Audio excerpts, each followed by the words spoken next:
Hey there, I'm a DIY track guy. This is my humble garage, and today I get to find out if I'm slightly useful or fully useless.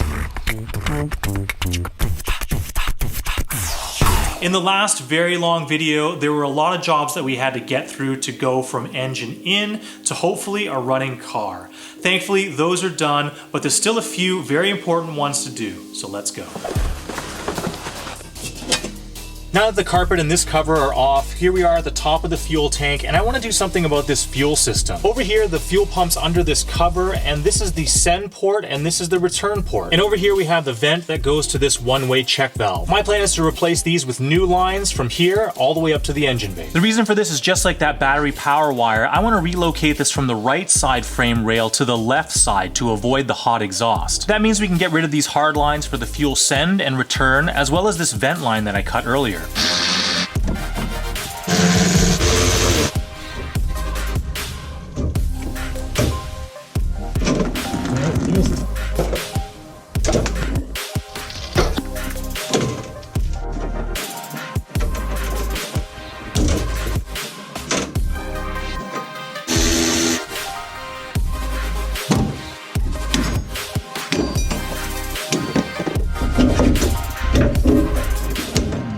Man, removing these hard lines were such a pain in the buttocks. Glad this part's over. And since we're over here on the right side of the motor, we may as well get our exhaust manifold situated. This is a new Fel-Pro gasket. And instead of using the stock cast Ecotec header, which is fine, I've opted for this 1320 4-to-1 header, which looks pretty cool. And I'm not going to torque this down just yet because we'll likely need to remove this when we get the exhaust made. And here we are again, crouching in the driver's side footwell, doing my favorite thing, staring at wires. This is the interior portion of the Ecotec Miata racer wiring harness that we poked through that hole in the firewall, and it's got a few things on it that we need to connect. Like this connector for the CTS electronic gas pedal that plugs in right here. This ring terminal on these two black wires is just a ground, so this is an easy one. This is an OBD2 port, which is kind of cool. We could hook up a scan reader to it. We just need to find a home to put this. And finally, we have a handful of unterminated colored wires that, to be honest, confuse me greatly, but that happens all the time. And for the colored wires that are in this part of the harness, we poke this through in front of the heater core to the passenger side footwell. And to make that a little bit easier, I bundled this up in green tape to aid in the poking. In the passenger footwell, under this cover is the stock Miata ECU, which we don't need anymore, so that's going in the bin. But we do need some of these wires, and that was the source of my confusion. Which ones of these connects to those? But big thanks to Matt from Ecotec Miata for patiently explaining exactly which of these colored wires goes to which ECU pin, and I put together a table that I'll show right here that maps it all out. And if you have any questions about your specific model, I recommend contacting him directly.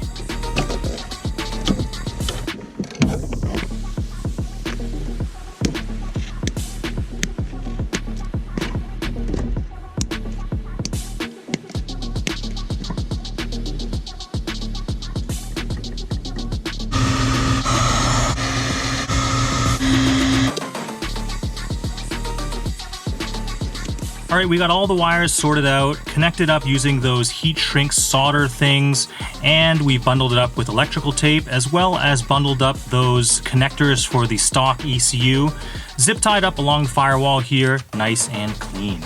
And to plumb the fuel system, I've purchased this kit from Amazon from a company called Evil Energy. And before you roast me for not going with a name brand for something as critical as this company's been around for years. There's lots of positive reviews, especially from folks doing LS swaps using this stuff, and I like to live dangerously. The kit includes 16 feet of this 5/16 nylon braided PTFE hose, 10-6 AN fittings, as well they include 2 of these hose spacers. And as a bonus, they included this tool that we'll figure out how to use in a moment. And we can't forget about the heart of this fuel system, which is this 58 PSI fuel filter regulator that's meant for a C5 Corvette. And of course, we need the associated AN fittings. Additionally, I'll need a couple of extras to make this work, like this 3/8" quick disconnect to -6 AN fitting, 2 of these 5/16 hardline compression to -6 AN fittings, and to make my life a little bit easier, this adjustable aluminum AN wrench, and finally, this pair of 4-inch aluminum vise jaws that are meant to hold the AN fittings firmly. This is the port for the fuel rail. Let's install that 3/8" quick disconnect fitting. All right, let's get this Wix 33737 fuel filter regulator set up with those AN fittings.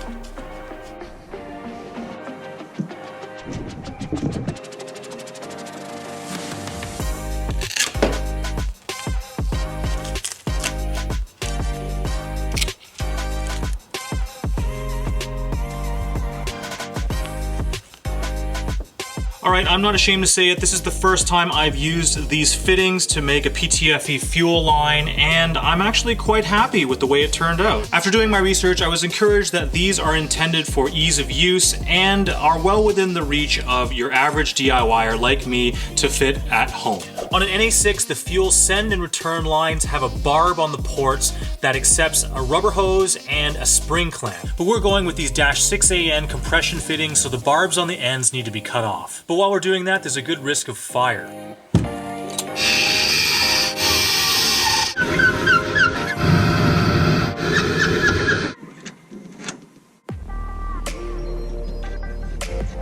Alright, so we got the ferrule inserted in the nut and we've threaded on this part of the fitting. So you need to push this all the way back and then tighten everything up using our AN wrench.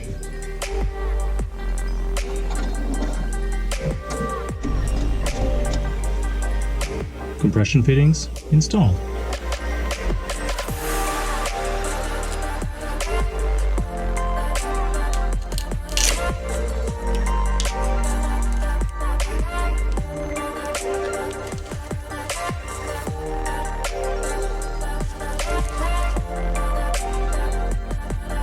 And here they are, the 3 PTFE fuel lines, but before we throw them in the car, let's pressure test them using these. This is a pressure testing kit, which is essentially 2 -6AN caps, one with a Schrader valve. And we pump it up with about 60 PSI of compressed air. Now with this clear bucket of water, let's dive the fittings in to see if there's any bubbles. And there's a pretty steady stream of bubbles coming out of both of the fittings. I think I need to tighten up the caps more. And after tightening up the fittings, we see that this line is now holding pressure. Just gotta do the other ones. And this one seems good too.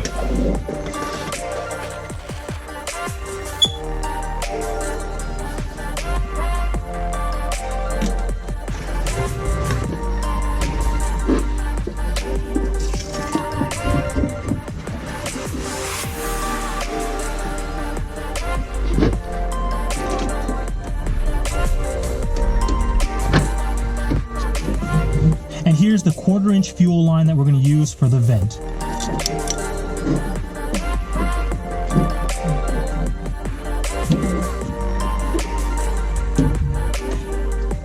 Next up, we'll need to do something about the fuel tank vent, and we're here in the trunk to figure that out. You'll recall that I deleted the EVAP canister from the engine bay, but I did keep it, and on second thought, I'd like to mount it right here.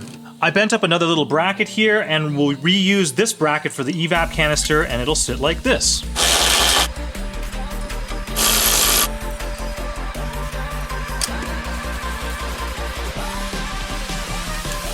And here we are underneath the car with the hose routed to the subframe. And there we have it. At the fuel tank, we have our 2 PTFE -6AN lines run to the send and return ports. And they snake down underneath the car to the fuel filter regulator and are connected with those 45-degree AN fittings. And we also have a new 1/4-inch fuel vent line that goes down underneath the car, up into the trunk, and over to that EVAP canister. Next, let's install the stock Ecotec intake manifold, but before we do that, we need to replace this map sensor. As you're aware, this is for an 09 Malibu, and the plug on the harness is for an earlier model that fits this one. Thankfully, they're interchangeable.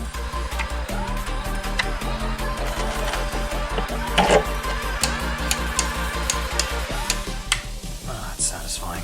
We have this vacuum port that's below where the throttle body goes. This is a 1/2 inch outside diameter port, and it's meant to go to the brake booster's 3/8 inch port. And that means we're gonna make another transition hose from this guy using this adapter into this 3/8 inch hose.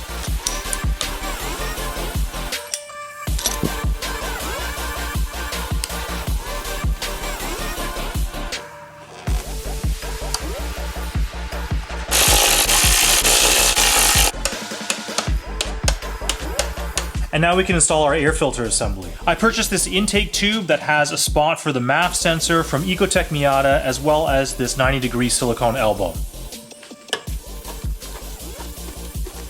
And here's what the mass airflow sensor looks like. This one's made by Hitachi. And on the sensor itself, there's an arrow that indicates the required direction of airflow, which is that way.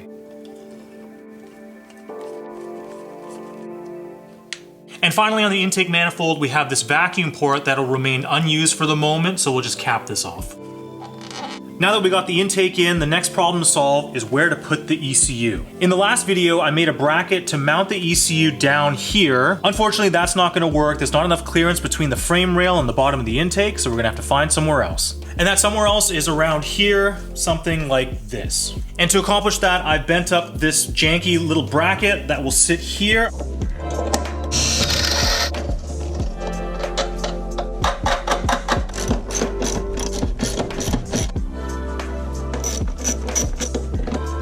And there you go, the ECU is mounted on one side to my janky bracket, and underneath I ran a bolt through the chassis with a bit of rubber hose that the bottom's now resting on. This is an oil catch can, and I'm pretty sure of that because right on it, it says oil catch can. This is another Amazon Evil Energy purchase, and it comes with everything you see here. It also came with these gloves and this really cheap hose that I'm not gonna use.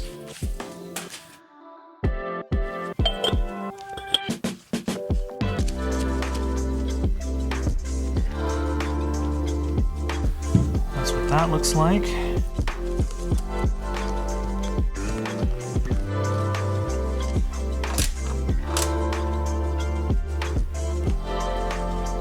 And this is a 1/2 inch, so we're gonna have to make a transition from this to the 3/8 hose.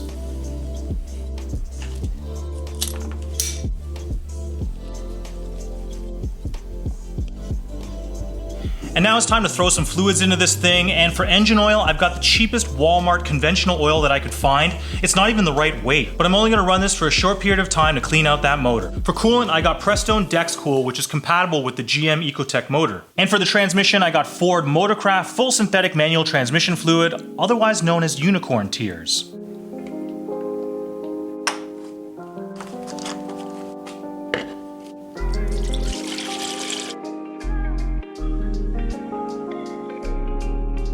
Well boys, we made it. It's finally time to try to start this thing, but to be totally honest, I'm feeling pretty anxious right now. This build has stretched my abilities, and often I had more questions than answers, but I had to trust in myself that I'd figure things out along the way.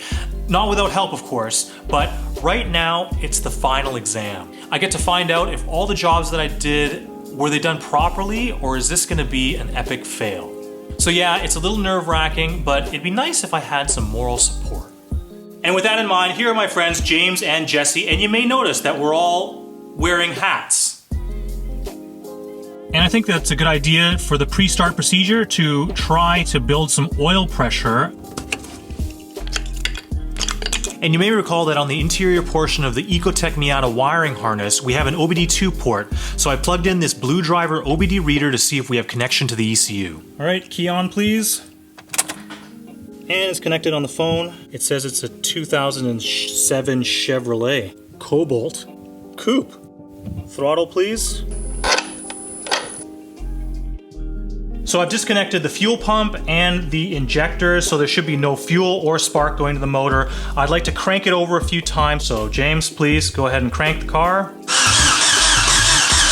All right, now it's really the moment of truth.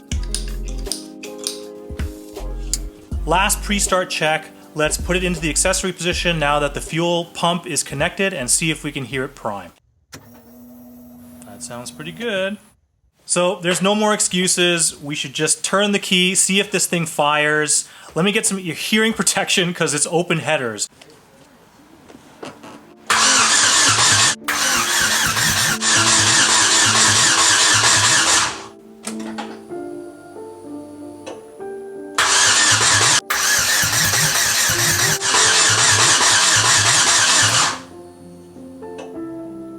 Now this is the point in the story where all the hard work, long hours, and money spent was supposed to pay off with a loud vroom, a billow of smoke, and high fives all around. But instead, this took a turn into disappointment and frustration. Kudos to James and Jesse for helping me diagnose the issue. We checked that there was fuel in the rail by cracking the fitting, then we read the ECU codes to discover there were faults for the ignition coils, so we swapped in the old ones that came with the motor. We also found another code for a bad VVT solenoid, so we tested them with a multimeter, and the exhaust one was dead, but that wouldn't prevent it from starting. But I had this nagging doubt that there had to be something wrong with my wiring, or maybe even something with the ECU. But bottom line, the car wouldn't start, they eventually went home, and I had no idea what the problem was.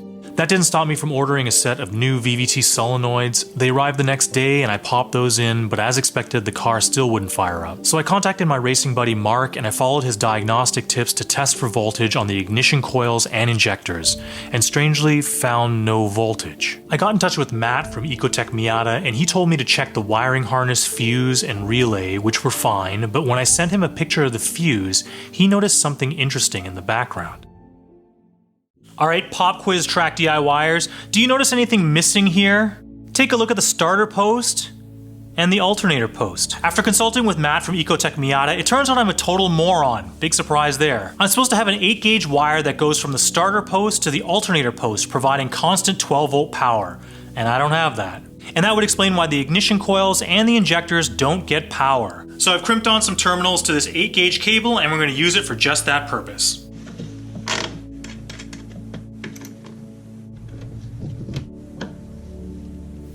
Now that we got that cable connected from the starter to the alternator, I don't think there's any more delaying it. We really need to try to start this thing again.